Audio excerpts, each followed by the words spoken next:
আৰু এই মুহূৰ্তত এটা গুৰুত্বপূৰ্ণ খবৰ লৈ আহিছোঁ। অসমত চলি থকা এছআৰ প্ৰক্ৰিয়াৰ সন্দৰ্ভত মুখ্যমন্ত্ৰীয়ে এইবাৰ বিস্ফোৰক মন্তব্য কৰা পৰিলক্ষিত হৈছে। মুখ্যমন্ত্ৰী ডক্টৰ হিমন্ত বিশ্ব শৰ্মাই বিস্ফোৰক মন্তব্য কৰি কৈছে যে মিয়াই অসমত ভোট দিব পাব নালাগে, মিয়াই বাংলাদেশলৈ গৈ ভোট দিয়ক। কেৱল এছআৰ প্ৰক্ৰিয়াতে নহয়, যদি অসমত SIR প্ৰক্ৰিয়া হয় তেন্তে বহু মুছলমান লোকৰ নাম কৰ্তন হ'ব ভোটাৰ তালিকাৰ পৰা। প্ৰায় 4-5 লাখ মিয়াই হেৰুৱাব ভোটাধিকাৰ। ৰাজ্যৰ মুখ্যমন্ত্ৰীগৰাকীয়ে যি SR প্ৰক্ৰিয়া চলি আছে সেই SR প্ৰক্ৰিয়াৰ সন্দৰ্ভত এই বিস্ফোৰক মন্তব্য কৰি কৈছে যে মিয়াই প্ৰকৃততে অসমত ভোট দিব নালাগে, মিয়াই বাংলাদেশত ভোট দিয়ক, আৰু যদিহে SIR প্ৰক্ৰিয়াৰ হয় তেন্তে 4-5 লাখ মুছলমানৰ নাম ভোটাৰ তালিকাৰ পৰা কৰ্তন কৰা হ'ব, আৰু 4-5 লাখ মুছলমানে 4-5 লাখ মিয়াই এই ভোটাধিকাৰ হেৰুৱাব বুলি কৈছে। লগতে কৈছে যে ডিগবৈ, তিনিচুকীয়া, দুলীয়াজানত এতিয়া মিয়াৰ দেখিবলৈ পোৱা গৈছে। মিয়াৰ এক প্ৰকাৰে তেওঁলোকৰ যি ট্ৰাক দেখিবলৈ পোৱা গৈছে, তেওঁলোকে আগবাঢ়িছে, বহুত ঠাইত তেওঁলোকে মাটি কিনা বেচা কৰিছে। গতিকে মিয়াৰ ওপৰত আমি অসমৰ জনতা এতিয়া সাৱধান হ'বৰ হ'ল, অসমীয়াসকলো জাগ্ৰত হ'বৰ হ'ল, মিয়াক মাটি কিনা বেচা নকৰিব বুলিও মুখ্যমন্ত্ৰীগৰাকীয়ে বিস্ফোৰক মন্তব্য কৰি এই কথা উল্লেখ কৰিছে যে শীঘ্ৰে হয়তো অসমত SIR প্ৰক্ৰিয়া হ'ব, আৰু এই SIR প্ৰক্ৰিয়াৰ জৰিয়তে বহু মিয়া লোকৰ মিয়া ভোটাৰৰ নাম কৰ্তন হ'ব। লৈ আহিছোঁ সবিশেষ গুৰুত্বপূৰ্ণ খবৰ ফুল প্লেট মাধ্যমত। এটা ব্ৰেকিং নিউজ, ৰাজ্যৰ মুখ্যমন্ত্ৰীগৰাকীয়ে SR প্ৰক্ৰিয়াৰ সন্দৰ্ভত বিস্ফোৰক মন্তব্য কৰিছে। SR প্ৰক্ৰিয়াৰ সন্দৰ্ভত বিস্ফোৰক মন্তব্য মুখ্যমন্ত্ৰী ডক্টৰ হিমন্ত বিশ্ব শৰ্মাৰ। মিয়াবোৰে অসমত ভোট দিব পাবই নালাগে, মিয়াবোৰে অসমত ভোট দিব নালাগে, বাংলাদেশত ভোট দিব লাগে মিয়াই। এই মন্তব্য মুখ্যমন্ত্ৰী ডক্টৰ হিমন্ত বিশ্ব শৰ্মাৰ। মিয়াই অসমত ভোট দিব নোৱাৰাৰ ব্যৱস্থা কৰিছে চৰকাৰে। ইতিমধ্যে বিজেপি চৰকাৰে আৰম্ভ কৰিছে প্ৰাথমিক কাম কাজ আৰম্ভ হৈ গ'ল। অসমত SIR আহিলেই কৰ্তন হ'ব মিয়া ভোটাৰৰ নাম। মুখ্যমন্ত্ৰীৰ স্পষ্ট ইংগিত, 4-5 লাখ মিয়া ভোটাৰৰ নাম কৰ্তন হ'ব ভোটাৰ তালিকাৰ পৰা। স্পষ্ট ইংগিত দি মুখ্যমন্ত্ৰীগৰাকীয়ে বিস্ফোৰক মন্তব্য কৰিছে। মিয়াক কষ্ট দিয়াই আমাৰ কাম বুলি মন্তব্য কৰিছে মুখ্যমন্ত্ৰী ডক্টৰ হিমন্ত বিশ্ব শৰ্মাই। ডিগবৈ, দুলীয়াজান, তিনিচুকীয়াতো মিয়া অহাৰ কথা কৈছে মুখ্যমন্ত্ৰীয়ে। মিয়াই কেনেদৰে তেওঁত খোপনি পৰিছে সেই কথা কৈছে। ৰাজ্যবাসীক সাৱধান হ'বৰ বাবেও আহ্বান জনাইছে মুখ্যমন্ত্ৰীয়ে। এই মুখ্যমন্ত্ৰীয়ে এতিয়া আহ্বান জনাইছে যে ৰাজ্যবাসী সাৱধান হ'বৰ হ'ল। ডিগবৈ, তিনিচুকীয়া, দুলীয়াজানৰ দৰে ঠাইত মিয়াৰ যি আগ্ৰাসন সেই আগ্ৰাসন দেখিবলৈ পোৱা গৈছে। SR প্ৰক্ৰিয়াৰ সন্দৰ্ভত এই বিস্ফোৰক মন্তব্য কৰিছে, কেইবাটাও বিস্ফোৰক মন্তব্য কৰিছে।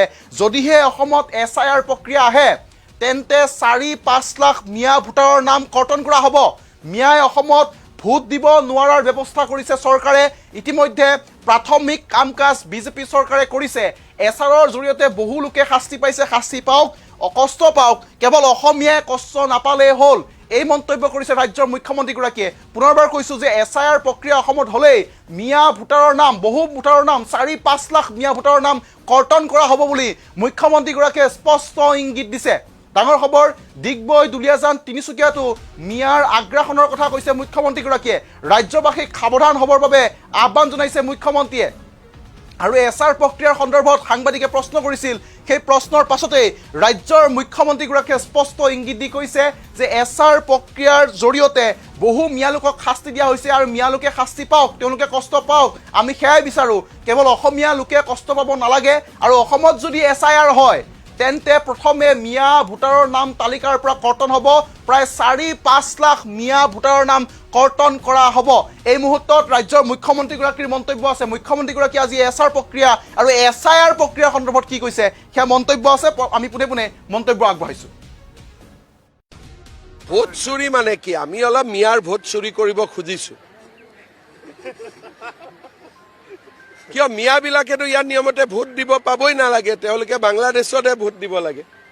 তেওঁলোকে যাতে অসমত ভোট দিব নোৱাৰে তাৰ আমি ব্যৱস্থা কৰিছোঁ, কিন্তু এইটো অকণমান প্ৰিলিমিনাৰী। SIR যেতিয়া আহিব, অসমতো এতিয়া SIR অহাই নাই, তেতিয়া মিয়া ভোট 4-5 লাখ কাটিব লাগিব। গতিকে এইটো কংগ্ৰেছে মোক যিমান গালি পাৰে পাৰক, মোৰ কাম হৈছে মিয়াক কষ্ট দিয়া। যদি মিয়াই কষ্ট নাপায়, মিয়া দুলীয়াজানো আহি গ'ল, তিনিচুকীয়াও আহি গ'ল। কেইদিনমান আগতে মাটি কিনা বেচাৰ মই এটা লিষ্ট পাইছিলোঁ তিনিচুকীয়াত। হিন্দুৱে বিক্ৰী কৰা বেছি, মিয়া মুছলমানে কিনা বেছি। তাৰমানে ডিগবৈ, তিনিচুকীয়া, দুলীয়াজানলৈকে মিয়া আহি গ'ল।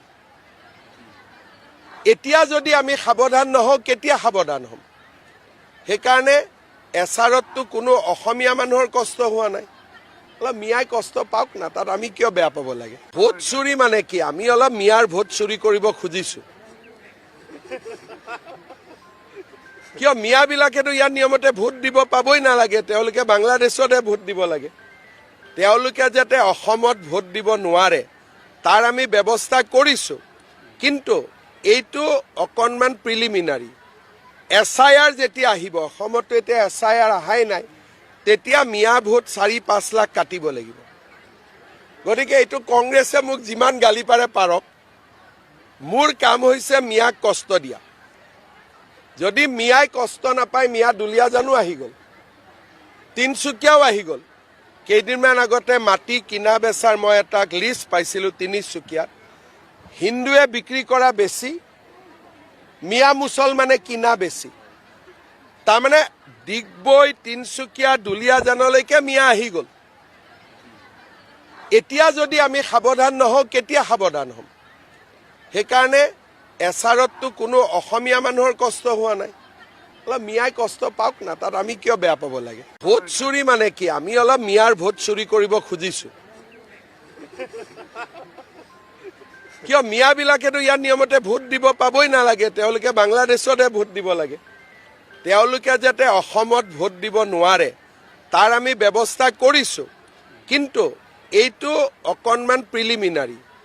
SIR যেতিয়া আহিব, অসমতো এতিয়া SIR অহাই নাই, তেতিয়া মিয়া ভোট 4-5 লাখ কাটিব লাগিব। গতিকে এইটো কংগ্ৰেছে মোক যিমান গালি পাৰে পাৰক, মোৰ কাম হৈছে মিয়াক কষ্ট দিয়া। যদি মিয়াই কষ্ট নাপায়, মিয়া দুলীয়াজানো আহি গ'ল, তিনিচুকীয়াও আহি গ'ল। কেইদিনমান আগতে মাটি কিনা বেচাৰ মই এটা লিষ্ট পাইছিলোঁ তিনিচুকীয়াত। হিন্দুৱে বিক্ৰী কৰা বেছি, মিয়া মুছলমানে কিনা বেছি। তাৰমানে ডিগবৈ, তিনিচুকীয়া, দুলীয়াজানলৈকে মিয়া আহি গ'ল। এতিয়া যদি আমি সাৱধান নহওঁ, কেতিয়া সাৱধান হ'ম? সেইকাৰণে